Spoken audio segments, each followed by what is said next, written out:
Hey everyone, it's Lisa. Thanks for joining me today. Welcome to my sewing lair. Today I want to share with you a finished project and just tell you a couple of things about it. Number one, it's my typical LeMoyne Star. I made these using 2.5-inch strips that I bought from Walmart at a deep discount some time ago. And I was making LeMoyne stars with them. So the first thing I want to say is I had no problems with the quality of the fabric. And then number two, if you're making LeMoyne stars at 2.5-inch diamonds that you're not trimming, then you are making a star that will finish at 9.5 inches.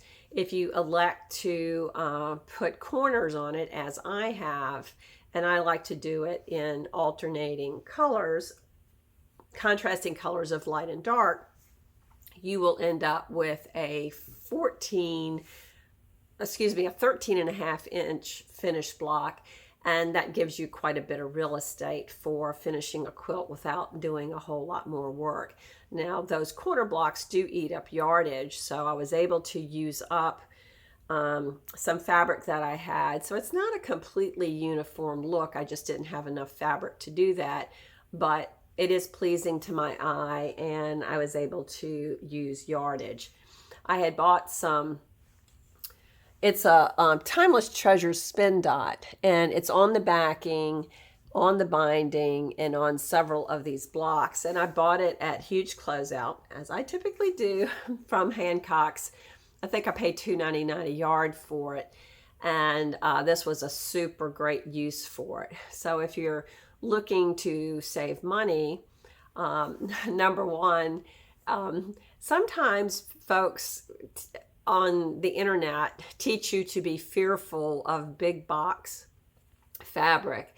And I will say that there is some fabric that's not as nice as others, but this fabric, which I used for my jelly roll strips, or which were jelly roll strips, there was no differential between the quality of those versus what I would have bought, from a noted designer.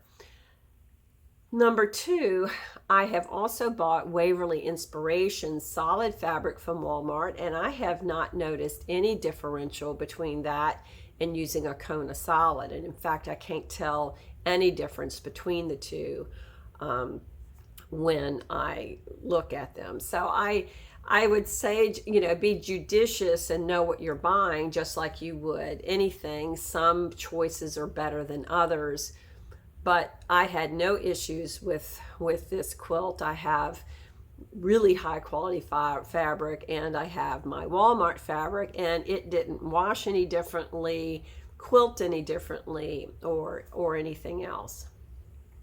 So that was something that I wanted to pass on.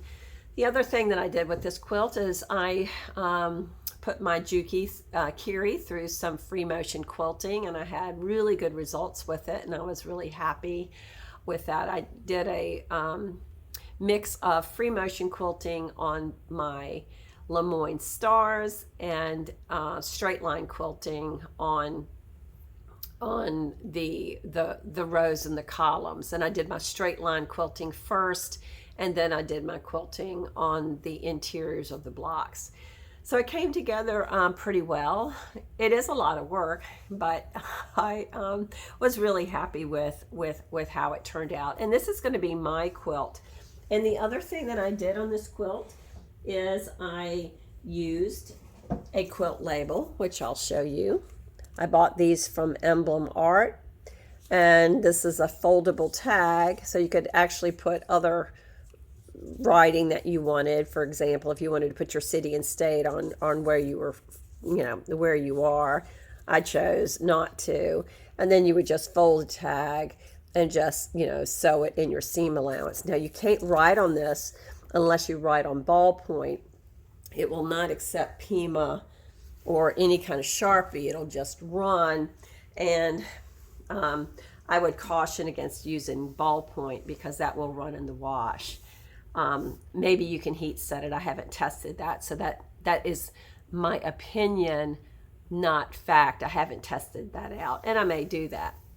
But anyway, I'm happy to have a LeMoyne Star quilt all to myself, and was happy to do some free motion quilting and being pleased with the result and knowing that my machine settings are solidified in my brain. So again, thanks for joining me. I hope you're working on something that brings you joy. Come see me again and see what's on my design board.